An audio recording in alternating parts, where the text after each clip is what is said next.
is the great-great-grandson of the Messenger of God. His great-grandfather is Hussein, whose grandfather is Rasulullah Muhammad sallallahu alaihi wasallam. He comes from the line of religious purity and infallibility. He comes from the family of Ahlul Bayt. Within Shia Muslim tradition, he is the sixth Shi'i Imam. And within non-Shi'i tradition, he is venerated as amongst the saints of the Sufis, as well as a jurist from amongst various other Sunni Muslim schools. So he comes to him and he knocks on his door, and Imam As-Sadiq opens the door. And he tells him, he says, "What can I do for you?"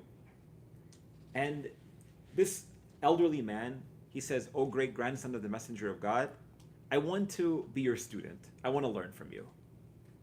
And he speaks to him or responds to him in this way. He states, "Inni rajulun matlub." He says, first of all, I'm a man who's sought after by a lot of people. He's very busy. He's a great-grandson of the Messenger of God.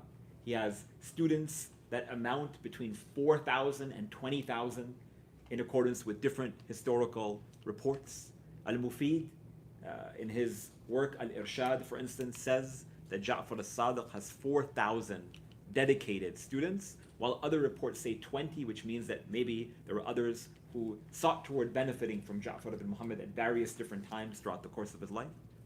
But he's also a man who's in need, because he would often train students and speak out against a lot of the political apparatus and authority that lived during his day, be it during the time of the Umayyads or during the time of the Abbasids. So in other words, he's saying that if I teach you and if you spend time with me, you're also going to be someone who's also under the vigilant, watchful eye of the political elite. Meaning that, better you stay away from me. You're an elderly man. And then he continues. And he states, وَمَا أَذَلِكَ لِي أَوْرَادٌ فِي كُلِّ سَاعَةٍ مِنْ عَنَاءِ اللَّيْلِ وَالنَّهَارِ. He says, and in addition, I teach so many people, but in addition to that, I spend a lot of my time in devotion, in obedience, in worship, in dhikr of Allah subhanahu wa ta'ala. فَلَا تَشْغَلْنِي أَنْ وِرْدِي.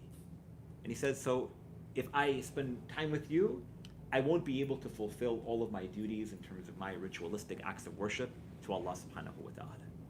Someone says, or they might ask, for those of you who are familiar with Ja'far ibn Muhammad As-Sadiq, you would ask the question, why is it that he was maybe being cold to this elderly man? Why did he say, I'm too busy worshiping, I'm too busy, praying, I'm too busy teaching other students, you can't sit with me? Sometimes we see that individuals, particularly at that station of piety, particularly the Imams of Ahlul Bayt, peace and blessings be upon them, they oftentimes would utilize language in order to test those who may or may not be their students, to see whether or not they were truly dedicated towards sitting and learning. Someone comes and says, I want to learn from you, I want to spend time, I want to make a meeting with you, and they never show up to that meeting, right? Or they always postpone that meeting. You realize that this person is not so serious about setting up this meeting with you, right? For instance, in our language. Over here, Imam Jafar As-Sadiq had thousands of people who would reach out to him and tell him, I want help with this, can you assist me with this? And in order for him to weed out those who were sincere and those who truly sought, and those who were just time wasters or they weren't very serious, perhaps he utilizes this technique with Unwan Al-Basri. So it is stated that after he was treated like this, or after he heard the response of Imam As-Sadiq saying that he's very, very busy, in his heart he felt really sad, he felt really upset. So he himself, he narrates, فَاغْتَمَمْتُ مِنْ ذَلِكَ وَخَرَجْتُ مِنْ عِنْدَهِ. He says that I became really overwhelmed, and I became really, really upset. I became depressed after I was dismissed and said that he doesn't have any time for me. And so I left his home. وَقُلْتُ فِي نَفْسِي. And he says that I said to myself that I will not take no for an answer. Even though he said that he's too busy, I will make it my goal and I will insist on terms of being his disciple and his student. فَدَخَلْتُ مَسْجِدَ رَسُولِ اللَّهِ صَلَّى اللَّهُ عَلَيْهِ وَآلِهِ وَسَلَّمَ. So I went straight to the mosque of the Prophet. Ja'far As-Sadiq, they live in Medina. I went to the mosque of the Prophet sallallahu alaihi wa وَسَلَمْتُ عَلَيْهِ, and I recited my ziyarah. I said, Assalamu alayka ya Rasulullah. as is the etiquette when we visit the holy city of Medina. We send our salutation upon the Prophet of God, alayhi salatu wasalam. And then he states, ثُمَّ رَجَعْتُ مِنَ الْغَدْ إِلَى الرَّوْضَةِ وَسَلَيْتُ فِيهَا رَكَعْتَيْن.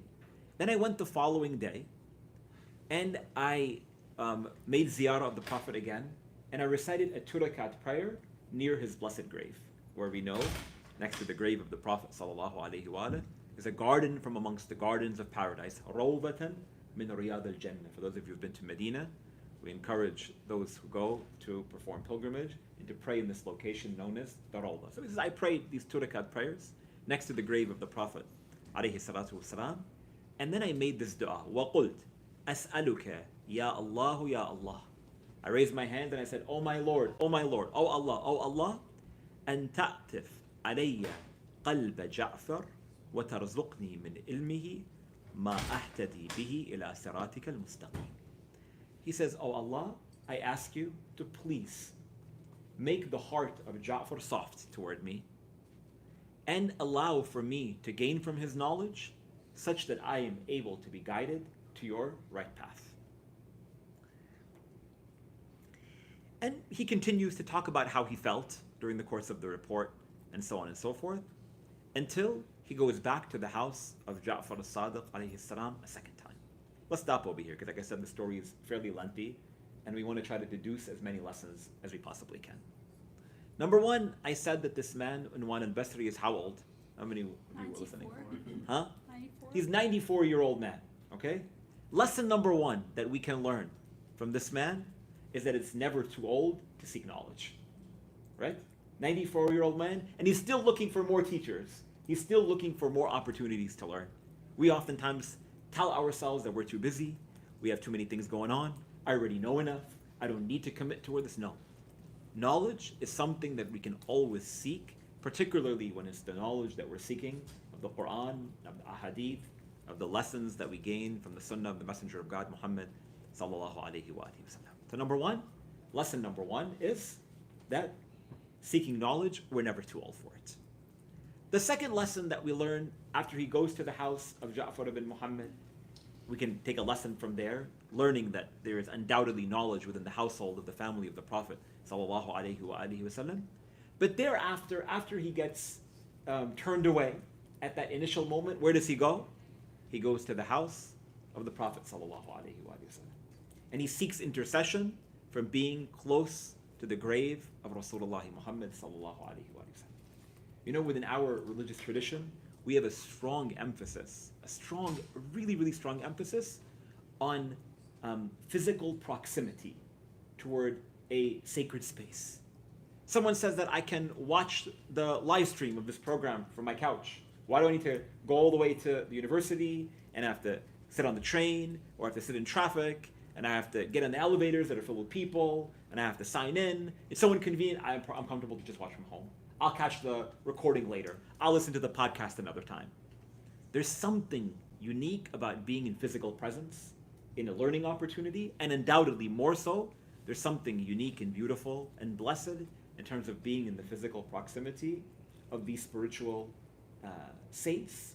At the height of them, of course, our Prophet Muhammad sallallahu alaihi wasallam. If you have the opportunity to go to Medina to visit the Prophet alayhi salam, to go and visit the Imams of Al-Baqi, if you have the opportunity to go perform Umrah or Hajj and circumambulate the Holy Kaaba, don't say, I'll go another time, I'll go when I'm older. If you have the opportunity to go to visit the Imams of Ahlul Bayt, Ali or Hussein in Najaf or in Karbala, you don't have to wait. Don't say, I'm going to do it later. Don't say, I'm going to do it when I get older. No, you have the opportunity, you commit to it sooner rather than later. So that's another lesson that we learn, is that when Unwan Al-Basri felt distressed, he knew exactly where to go. He teaches us, as an elderly man who has experience, he went straight to the house of Rasulullah sallallahu alaihi wasallam. And then he recited these 2 rakat prayers. The only way to find success is through Allah subhanahu wa ta'ala. And then he said, Oh Allah, I'm asking you by the sacredness of this place, and I'm asking you by this prophet that I'm standing next to, meaning to utilize the intermediary of the Messenger of God alayhi salam in the response to our dua. Again, lesson after lesson, just from these conversations, or this introductory to this conversation between Unwan Al-Basri and Imam Jafar As-Sadiq alayhi salam. He continues. He states, فما خرجت من داري إلا إلى الصلاة المكتوبة على إيل صبري. He states that after that day, when I visited the Prophet ﷺ, I was still feeling really, really sad. And for several days, I did not get out of my house.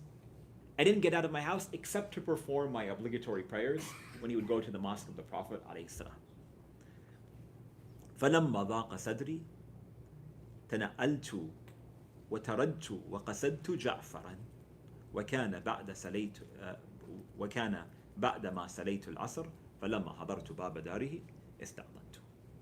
He states then, I left to go one day during the course of maybe, let's say 3 days, 2-3 days.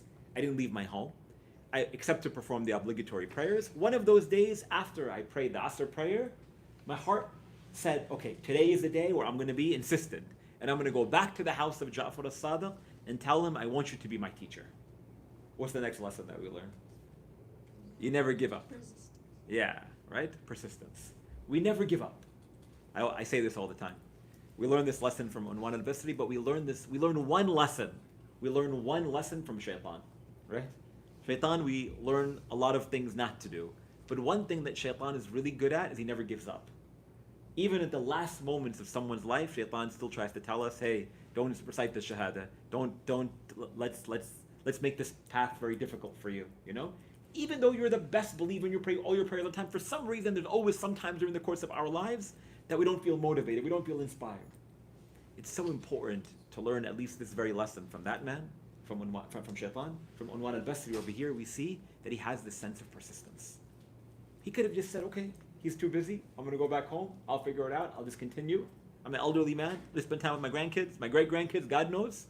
But no, he didn't give up. So he says that I went back to the house of Jafar As-Sadiq alayhi salam, and I knocked on the door, I asked him permission, and so on and so forth. Eventually, to get to the point of the anecdote and the actual conversation that transpires between them, he eventually is admitted into his house, and he makes some small talk with him, and they introduce themselves and so on and so forth. And just to cut the story short, to get to the point, and again, you can look up the entirety of the anecdote online, and it's very lengthy, and you could definitely find an English translation of it, so on and so forth. The Imam As-Sadiq alayhi salam, he tells Unwan Al-Basri, he says, look, he says, tell me, what is it that I can do for you? What is it that you're coming back a second time, you're very persistent, clearly you want to learn, you want to know, you want to benefit. What is it, what is it that I can help you with? So he states, سألت الله أن يأتف قلبك علي ويرزقني من علمك. He says, O Ja'far ibn Muhammad, O grandson of the Messenger of God. He says, I made dua to Allah that your heart is softened toward me and that I have the ability to gain from your knowledge. وأرجو أن الله تعالى أجابني في الشريف ما سألته. And he states that I'm begging and I'm seeking from Allah subhanahu wa ta'ala to please give me the opportunity to learn from your knowledge. Now we get to the crux of it. He responds, Imam As-Sadiq tells him, he says this line. He states, Ya Aba Abdullah. The title of this elderly man is Aba Abdullah. He says, ليس العلم بالتعلم إنما هو نور يقع في قلب من يريد الله تبارك وتعالى أن يهديه. He states, listen to me, my elderly friend. He says, knowledge is not something that can be acquired solely by learning. Hear this for a moment. Knowledge is not something that can be attained by studying, but rather knowledge is a heart that God places, knowledge is a light that God places in the heart of whom He wishes to guide. How do we understand knowledge in the first place? Everyone following? This is boring? Everyone okay? Yeah. Okay. We often understand knowledge as that which is solely acquired by books, by lectures, by podcasts, so on and so forth. Oftentimes, we are so overwhelmed by how much knowledge that we have access to. Today we have we have a bombardment of knowledge, right? But the problem is our retainment for that knowledge many a times is very weak. You see this all the time, right? We can listen to a million things and talk to a million people, and we have access to a PDF, of every single book and every single article. Literally, on this iPad of mine, God knows how many books that I have, and how many of them that I've read, but how many of them I have no idea what they meant, or how many of them that I totally forgot. Because we're consistently bombarded with knowledge. Everywhere you look, you turn on your phone, you're reading this social media post, you read the news, and you read these small captions, and people are telling us this and they're telling us that, and so on and so forth. But at the end of the day, the product, in terms of what we have an understanding of when it comes to that knowledge many a times, is very simplistic and very weak. So we gained, but we don't actually have anything to implement. You follow what I'm saying? So over here, he tells him, he says, knowledge is not something that can solely be acquired by studying, but rather knowledge is a light that God places in the heart of whom he wishes. Meaning that true knowledge is what? Is knowledge of God. True knowledge is knowledge of oneself. True knowledge is the knowledge of our responsibilities in this dunya here to Allah subhanahu wa ta'ala. Because we today have access to so much. Let me give you some insight. It is said that one day, during the time of the Prophet sallallahu alaihi wasallam, he exited from his home, and he was entering into the masjid. And outside of the masjid, he saw a large number of people. They're all gathered together, and they were all listening to this guy speak. And so the Prophet alayhi salam, he goes up to like one of his companions, and he says, "Hey, dude." He didn't say dude, but you get the point. He's like, "Hey, man." He didn't say man either. You get the point, right? He's like, "Hey, what are you guys all gathered here for?" So he says, "Oh, we're all learning from Allama." In the Arabic language, Allama is someone who's very scholarly, like this. He's like, "We're all learning from this really intelligent guy." So he says, "What is he teaching you guys?" He says, "He's teaching us the genealogy of our family history. We tell him our name, and he traces it back all the way, back to our great grandfather. And if you study like pre-Islamic Arabia, or even the early period of the Prophet sallallahu alaihi wasallam, you know that tribal culture and a sense of genealogy, a sense of your lineage, was so important to that early community. And so they were excited. They're all able to hear how this guy can trace it all back, and he's memorized all these family trees and so on and so forth. So he said, "We're learning from this really amazing scholar." The Prophet ﷺ was probably wondering, he said, "You're taking knowledge from this? I'm Allama. I am the one who's the most scholarly. Why are you taking knowledge from this guy?" So he tells a group of his companions, he says that if you want knowledge, you come to me. If you want to learn knowledge, you come to me. He says what this guy is offering you is what is known as fadl. It's extra. It's additional. In the way that I would translate it, or the way that I would explain it, is that's information. That's not knowledge. It might be beneficial. It might be nice to know. It's good. It's fine. It's great. It's whatever. But that's not knowledge. Because knowledge is that which allows for us to grow and develop into becoming the people that we have the capacity and potential to be. If you die and you know your family lineage, it's not going to help you. If you want to know your responsibility toward God and toward yourself and toward your community, who cares who your great-great-grandfather was? May Allah have mercy upon all of our great-great-great-grandparents and so on and so forth. I'm not dismissing, but at the end of the day, it's not going to change your life. It's not going to impact you in any way. So Imam As-Sadiq, he tells Unwan Al-Basri here, he says that, my brother, he says knowledge is not acquired through information, not through memorizing, but knowledge is that light that God places in the heart of whom he wishes to guide. فَإِنْ أَرَدْتَ الْعِلْمِ فَاتْلُبْ أَوَّلًا فِي نَفْسِكَ حَقِيقَةَ الْأُبُودِيَّةِ. Now this is super important, especially for our new students who are starting this semester, but everyone. He says, number one, if you want to seek knowledge, and if you want to learn, and if you want to gain, you want to learn from me, the first thing that you need to do is seek from within your own self what it means to truly being in a state of servitude or worship to Allah subhanahu wa ta'ala. Meaning you submit toward God, and you will find that God will allow for that light of knowledge to be placed within your heart. The step number one to attaining knowledge is submit ourselves toward Allah subhanahu wa ta'ala. And number two, وَاطْلُبُ الْعِلْمِ بِاسْتِعْمَالِهِ. And number two, seek knowledge and number two, seek knowledge by practicing what you know. We all know everything, right? I'll give you an example. During these days, Muharram Safar, those of you who are within the Shi'i community, you know that we spend a lot of time in gatherings and in programs and in commemorations during the course of these 2 months. Probably I've given like 4 billion lectures in the last 6 weeks. I've traveled to 12 different communities in these last several weeks. And I sit with people all the time and they're like, Sheikh, we always hear the same stuff.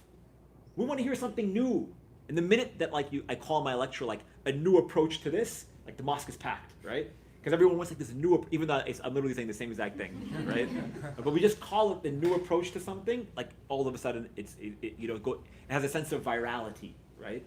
That's associated to it because people want something that is new, right? As if the Quran itself reveals itself new every single year, right? In the beginning of every new year, January 1, the Quran has different anecdotes. It's no, it's the same Quran, right? It's the same Sunnah of the Prophet sallallahu alaihi wasallam.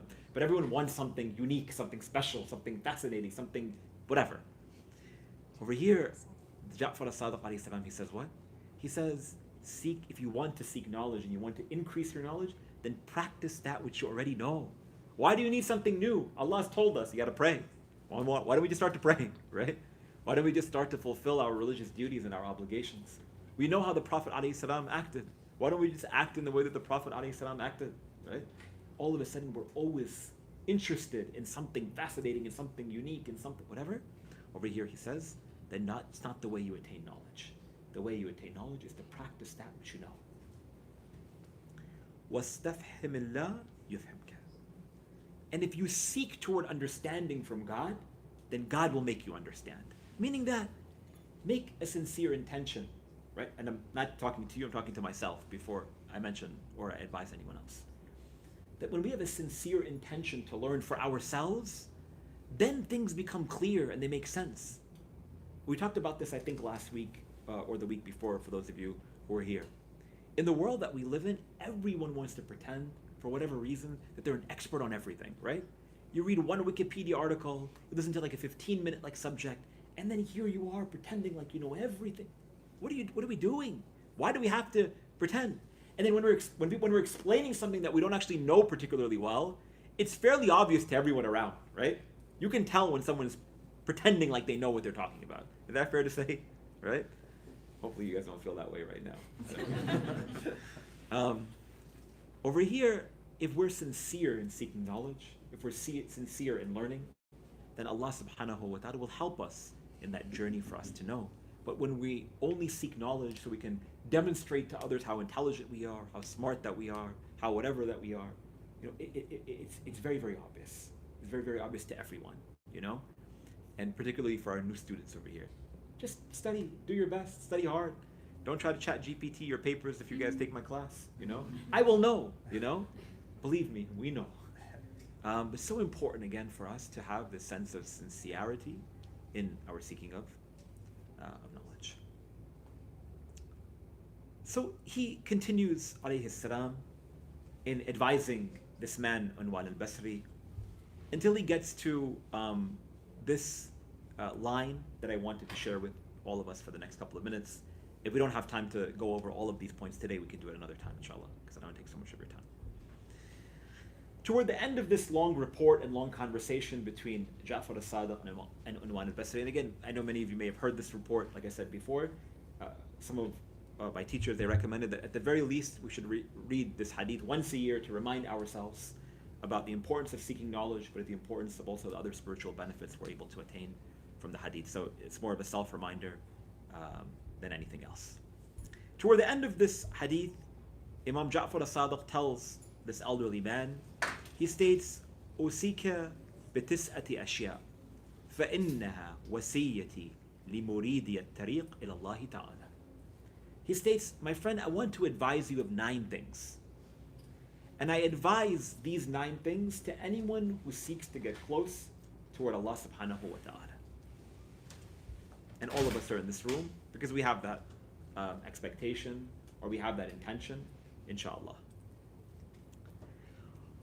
والله أسأل أن يوفقك لاستعماله And then he continues and he states, and I'm asking Allah subhanahu wa ta'ala to give you the ability that you're able to apply these 9 advices. ثلاثة منها في رياضة النفس وثلاثة منها في الحلم وثلاثة منها في العلم. He states that from these 9 pieces of advice, I'm going to break them down into 3 advices in 3 parts. 3 advices in riyadat al-nafs, in caring for the soul, in perfecting the soul. ثلاثة منها في الحلم, and 3 pieces of advice when it comes to forbearance or patience. And وثلاثة منها في العلم, and 3 advices when it comes towards seeking knowledge. Right? You got it? So 9 pieces of advice, broken down into 3 stages. Everyone ready for them? Is everyone falling asleep? No. I see a few folks falling asleep, but I have this thing, right? Let me open up one quick parenthesis. I think I've said this a million times, but I'll say it again. There's a lot of new faces today. I never ever get upset if someone falls asleep when I give a talk. I give a lot of lectures, right? Alhamdulillah, I'm blessed with the opportunity. And there are always people who fall asleep, okay? I will never call, maybe I will, no. I will never do it in public, but I'll say it in private, okay? I'll say hey, why are you falling asleep in my lecture? But I actually don't feel bad. I know other people who, when someone else falls asleep in their lecture, they get really, really angry. How dare this person fall asleep? I've even seen people where they're hey, wake up, wake this guy up, right? He's falling asleep in my lecture. If I have a voice that allows for people to fall asleep, right? To me, that at least Allah bless me with something, right? Clearly He didn't bless me with too much knowledge, He didn't bless me with any good looks, He didn't bless me with any of these other things. But if He gave me a voice to put people to sleep, alhamdulillah. It doesn't work for my kids, because my kids don't fall asleep when I try to put them to sleep. So that's number 1 on the thing. And I'll open up one other quick parenthesis, because it seems like everyone was getting tired. I had some of you listen to my podcast, my Ramadan podcast, and I was traveling outside of the country. I was literally on the opposite side of the world a couple of years ago, and this girl came up to me. It was actually was it an airport? I think it was at an airport, and she said, "Are you Sheikh Faiyaz?" I said, "Yes." And she said, "I listen to you every morning in my commute to go to work." And I was like, "Oh, I'm so humbled, right?" I felt so great. I was like, "Oh, I'm getting this big head and getting, becoming so arrogant." I was like, "Oh, look at these people on the opposite side of the world that listen to my podcast. This is amazing." And she's like, "And you'd be happy to know that the minute that you say A'udhu billahi minash shaitanir rajim, Bismillahir Rahmanir Rahim, before you start your content, I fall asleep right away. It's my white noise."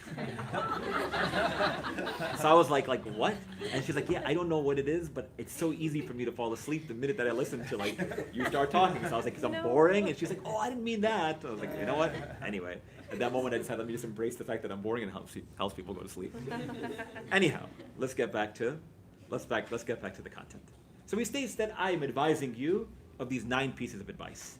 3 in self-discipline, 3 in forbearance/patience, and 3 in knowledge. 3 times 3? Where are my math students at? Oh, no. I guess not. Muslims are not good at math, I guess. That's why we're poor in most parts of the world. فَفَرَغْتُ قَلْبِي لَهُ. So he states that the minute that he told me that he has these 9 pieces of advice for those who seek toward getting closer to Allah subhanahu wa ta'ala, I emptied my heart.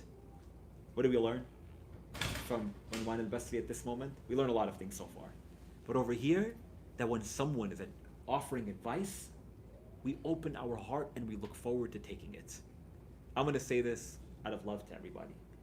We live in a world that, for whatever reason, when someone offers us good advice, we always want to defend ourselves. We always want to push back. We never want to listen. We always want to speak. Sometimes it's so important for us to just keep our mouth shut and embrace the fact that someone else is sharing their advice, their mentorship, their knowledge with us. Embrace that. Don't push back. Say, "Okay, I'm ready to learn." And then you take what you can. And if there are things that are not beneficial, you don't take them. It's okay. Over here, he could have said, "Jafar As-Sadiq, I'm 40 years older than you. Who are you to give me advice?" What does he say? He says, "No. فَفَرَغْتُ قَلْبِي." I emptied my heart and nothing else I was attentive to other than exactly what he had to say to me. So he says, I'll just for the sake of ease, I'll stop reciting that. I'll stop reading the Arabic and we'll just read the translations. He says, as for my advices when it comes to riyadat an-nafs, self-discipline, there are 3. Firstly, again, how to care for the soul, how to care for your heart. Self-discipline. Number one, do not eat that which you don't have an appetite for. Advice number one. Do not eat that which you don't have an appetite for. What is this? What is this advice for again? Self-discipline. What is this advice for? For caring for the soul. But the body has a direct correlation and link with the soul, with the heart, the spiritual heart. So what does he say? Number one, do not eat that which you don't have an appetite for. Advice number two, do not eat unless you are hungry. Again, in order to get to the heart, again, the Imam ﷺ is advising how we feed our stomach. Do not eat unless you are hungry. And thirdly, eat only that which is halal. Begin in the name of Allah, Bismillah ar-Rahman ar-Rahim. And every time you eat, remember the hadith of my grandfather, Rasulullah Muhammad sallallahu alayhi wa sallam, in which he states, there is no, many of you have heard this hadith before, there is no vessel that man fills that is worse than his stomach. Imagine every time you have like this really delicious food in front of you, like we're gonna have in a little while, and you tell yourself as you put the food on your plate that there is no vessel that the human being fills worse than his stomach. All of a sudden you can be that much more mindful with what it is that you eat. If you just say Bismillah ar-Rahman ar-Rahim, you become so much more mindful with that which you eat. Then he continues. So, if you fill it, then allow, like everyone has heard before, then allow 1/3 for food and 1/3 for drink and 1/3 for it. Don't fill up your food up to your throat, right? You feel like you're going to throw up, indigestion all the time, right? Be mindful with what and how, when we eat. Every one of these three advices in riyadat al-nafs, in caring for the soul, has to do with our stomachs. Don't eat that which you don't have an appetite for, number one. Number two, don't eat unless you're hungry. And number three, only eat that which is halal. Say Bismillah ar-Rahman ar-Rahim, and remember the ahadith of the Prophet sallallahu alaihi wasallam. And again, these are reminders for all of us, including myself, of course, firstly for myself. He continues, and he states, and the next three pieces of advice are advices in hilm. Hilm in the Arabic language is translated as forbearance. Forbearance is not a term that we often like utilize or throw around in English, but it's a very high level of patience. It's not patience, but it's the ability to bear any amount of hardship and difficulty. Sometimes we patiently go or bear something. So, one second. Dad's calling me. Sometimes we go through some difficulty or some hardship, and we complain about it. We need some support. We talk about it. We have a really hard time as we're going through it. Nothing wrong with that. It's okay sometimes. But forbearance is dealing with the difficulty that you're going through, and you know that it's only between you and Allah subhanahu wa ta'ala, and you know that God will take you out of it. So he says, if you want to attain that level of patience, forbearance, hilm, then take these three advices. Number one, he says, if someone were to say to you, and this is a classical like statement that they would remark in the Arabian Peninsula 1400 years ago, so we'll try to translate it. He says, if someone were to say to you, if you dare say a word, I'll give you 10 back, the reply should be, if you say 10 words to me, you will not hear one from me. Let's try to understand what this means. We can't translate this adequately from Arabic to English. But sometimes, you get into an argument with somebody, or your parents tell you, I don't know, like, don't you dare raise your voice at me, right? Of course, never respond to your parents in the way that the Imam is advising. But let's say you get into an argument with somebody at your work, with your friends, I don't know, and they say like, yeah, I dare you to say something back to me after that, if people talk like that still, I don't know. He says that if someone were to come and tell you, if you dare say a word, I'll give you 10 back, then you should respond to them by saying, if you say 10 words, you will never hear me respond to you. Meaning that if someone speaks to you poorly, keep quiet. Why? Because sometimes we respond, and through our response we regret. Rather let the individual who is angry with you be the one who's angry, and don't allow for the situation to escalate. I know that that's not easy. I know that that is super challenging and difficult. But at the end of the day, if you take a look at every moment of anger during the course of your life, like the Hadith of Imam Ali alayhi salatu wasalam states, that anger begins in madness and ends in regret every time. Every single argument could be de-escalated if you don't respond. At that moment, you think about it. You respond in a kind way later on. I don't know. But there's a way to de-escalate every situation, and oftentimes that starts with the way that we utilize our tongues. So, be calm and be patient. So he says, the first advice when it comes to forbearance is that when someone says, if you dare say a word, I'll give you 10 back, you respond to them. If you say 10 words, you will not hear me from one. In other words, that when someone is in argumentative mood with you, keep quiet. Number one. Number two, if someone insults you, then respond to them. The famous line of Ahlul Bayt alayhi salam. If you are right in what you are saying, if someone insults me and says you are X and Y and Z, if you are right in what you are saying, then may Allah forgive me. And if you are wrong, then may Allah forgive you. Who's going to respond to that? Someone calls you a name, someone treats you poorly, someone says you're a terrible person. And if you say, if you are right about what I am saying, if I am a terrible person, if I am awful, if I am X and Y and Z, then may Allah forgive me. But if you're wrong, then may Allah forgive you. That's it, finished. And end of the argument, end of the conversation is done. And thirdly, when someone treats you harshly, someone does something poorly to us, not says something, but someone treats us harshly by means of their actions, then give them good counsel, give them good advice, and make dua for them. Someone speaks to you, someone says something to you, someone does something to you, may Allah guide you to not treat people like this in the future. You've treated me like this, don't talk to other people like that, because that's not a nice way to act. May Allah forgive you. That's it, finished. Situation number one has been de-escalated. Number two, that person's opinion probably of you has totally changed. And number three, the best part of it is you probably won that argument too, right? If you conclude at that moment and you shut it down, it's finished, done. So he says, again, these three advices in forbearance. Number one, you don't respond.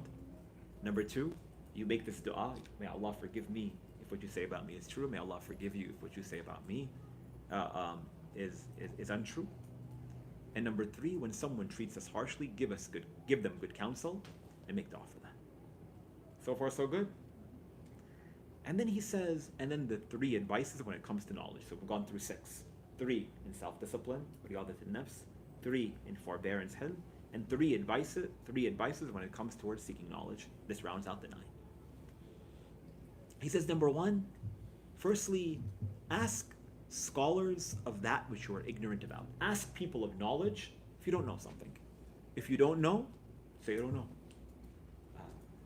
In a hadith from Imam Amir al-Mu'mineen Ali alayhi salam, he states, Nusful ilm al-qawlu la a'lam. Half of knowledge is saying, I don't know. To admit you don't know, it's okay. I don't know. Nothing wrong with that. In fact, I think in the world that we live in today, if someone says, I don't know, when you get asked a question, people appreciate that. People appreciate humility. They appreciate the fact that you don't pretend to know something and that you're going to give people like poor advice or whatever it may be. So number 1, when you don't know something, ask and seek knowledge so that you're able to find the answer to those questions. Number 2, do not act on your own opinion on anything, but rather exercise precaution. If you're not sure whether you should do X or Z, go and ask people what they think. Go and take advice from others. Don't assume if you're unsure. If you're certain, that's a different story. But particularly in matters of religion, or particularly in matters of religious law, for instance, you're not sure if this is halal or haram. Okay? Is it going to kill you to not eat that food? Just don't eat it, right? It's okay. At that moment, order the fish, right? It's not a big deal. At the end of the day, exercise precaution if you're unsure. Why? Because at the end of the day, if we take precaution in these matters, it's the quickest way to paradise. If we take precaution in anything and everything that we do, I'm not advocating that we have to do that in every single detail. No, where we have certainty, where we have confidence, right? That's a different story. But in matters that we are totally and absolutely unsure of, don't just say, oh, well, Allah will forgive me, it's okay. No, let's take like our religion seriously, okay? So he says, alayhi salatu wasalam, do not act on your own opinion of anything, but rather exercise precaution in all things. And thirdly, alayhi salatu wasalam, he states and beware of giving religious decrees and legal opinions as you would beware of a lion. Don't give religious fatwas. Don't say this is the rule. Don't say this is how it's going to be. Don't say this is what our religion wants. Don't say that. He says, beware of making such statements in the same way as you would beware of a lion. And do not, and he says, alayhi salam, because that is putting your neck at stake for people to walk over. Meaning that don't pretend to be a religious authority if you are not a religious authority. Because matters of religion and matters of faith are so specific sometimes. And we want to make sure that we're fulfilling our duties and our responsibilities to Allah subhanahu wa ta'ala to the best of our capability and capacity. So why rush towards stating opinions, toward, rejecting opinions, towards saying that these people don't know what they're talking about and these people don't, this is the way it should be. No, say I don't know or keep quiet. Nothing wrong with that. Just don't say anything if you're unsure. So as a recap, Unwan Al-Basri has this conversation with the Imam alayhi salam, demonstrates this persistence that he has in seeking of knowledge. A long conversation takes place about how he defines knowledge, and again, a lot of it that I've cut out for the sake of time, until finally he alayhi salam gives these 9 pieces of advice. 3 in self-discipline. Every single one of them had to do with food. Keep that in mind. Number 2, 3 advices when it comes toward patience. Every one of them had to do with the way that we speak. And number 3, 3 advices in knowledge, and almost every one of them had to do with us being careful with how we teach others. Right? Over here, again, we learn about the importance of being mindful of our hearts, of ourselves, of our souls, of our bodies. And it's vital for us that if, again, we take our faith, our religion, our spirituality, our hearts, our souls seriously and clearly, every single one of us do that, it's vital for us to make sure that we're mindful and that we're careful with our duties and with our tasks to Allah subhanahu wa ta'ala. I'll stop over here for today and we can continue inshallah next time. Walhamdulillah Rabbil Alameen. Wa sallallahu ala Sayyidina wa Nabiyyina Muhammad wa alihi at-tayyibin at-tahirin. Allahumma salli wa sallam ala Sayyidina Muhammad wa ali Muhammad.